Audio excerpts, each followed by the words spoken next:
चुनाव से पहले आपने नेताओं के बड़े बड़े वादे देखे होंगे। आपकी गरीबी हटाने की बात कही होगी, आपको मुफ्त में बिजली की बात कही होगी, आपको मुफ्त में पानी देने की बात कही होगी। हम किसकी बात कर रहे हैं? आम आदमी पार्टी की बात कर रहे हैं। हाल ही में पंजाब में उनकी सरकार आई है। अब उनको अपनी सत्ता चलाने के लिए पैसों की ज़रूरत है। अब वहाँ के सीएम केंद्र सरकार के पास पहुँचे और पैसा मांगने लगे।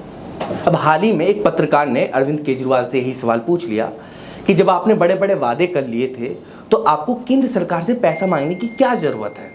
तो उन्होंने कहा कि केंद्र सरकार के पास जो पैसा है वो भी तो हमारा ही है, हमारी जनता टैक्स देती है तो ही तो केंद्र सरकार के पास पहुंचता है। अब आप लोगों के मन में आ रहा होगा कि अरविंद केजरीवाल ने तो बहुत खूब वाली बात कही है, यानी कि बिल्कुल सही बात कही है कि केंद्र सरकार के पास जब जनता का पैसा जा रहा है तो केंद्र सरकार से ही तो पैसा मांगेंगे, अपने राज्य से तो पैसा मांग नहीं सकते। तो थोड़ा आपकी जानकारी के लिए बता दूं कि राज्य सरकार और केंद्र सरकार के पास पैसा आता कहाँ से?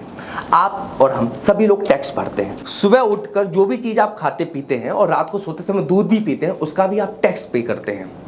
अब टैक्स राज्य सरकार और केंद्र सरकार के पास बराबर जाता है। आपको बता दें, जीएसटी में 4 भाग होते हैं। पहला सीजीएसटी, एसजीएसटी, आईजीएसटी और यूटीजीएसटी। आईजीएसटी और यूटीजीएसटी को आप इग्नोर करिए। जो महत्वपूर्ण जीएसटी के भाग होते हैं वो सीजीएसटी और एसजीएसटी होते हैं। सीजीएसटी यानी जो केंद्र सरकार के पास पैसा जाता है और एसजीएसटी जो राज्य सरकार के पास पैसा जाता है। पर आपको बता दें, दोनों के पास बराबर पैसा जाता है।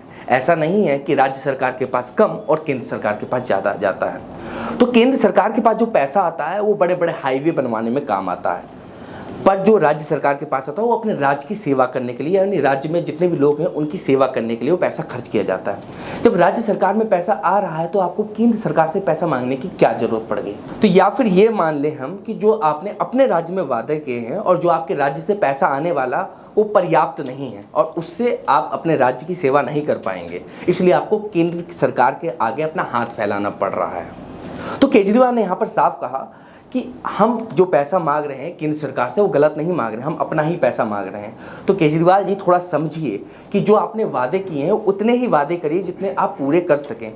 अगर आप झूठे वादे कर और नेताओं जितने भी और नेता हैं उनकी तरह बनना चाहते हैं तो आपकी छवि साफ दिखती है कि आप जनता को झूठ के सारे घुसा देना चाहते हैं। तो केजरीवाल हमेशा कहते नजर आते थे कि उनको संपूर्ण स्वराज चाहिए, पर इस बार उनको संपूर्ण स्वराज मिल तो गया, फिर भी केंद्र सरकार के आगे हाथ फैला रहे हैं। थोड़ा समझते हैं कि केजरीवाल जी जो आप वादे करते आ रहे हैं लगातार, दिल्ली में तो आपने अपनी सत्ता बना रखी है और अगर पंजाब में यही सोचकर सत्ता बना रहे हैं कि जनता आपको जो आपने वादे किए और जनता आप पे विश्वास करती जा रही है, यकीन माने अगर आप वादा पूरा नहीं कर पाएंगे तो शायद जनता विश्वास अगली बार नहीं कर पाएगी। तो आप लोगों की हमें राय जाननी है कि जो केजरीवाल ने वादे करे थे बड़े बड़े, वो क्या पूरे कर पाएगी अपने समय में? हमें अपनी राय जरूर भेजें और भी अपडेट्स के लिए बने रहें और थंब न्यूज़ के साथ। धन्यवाद।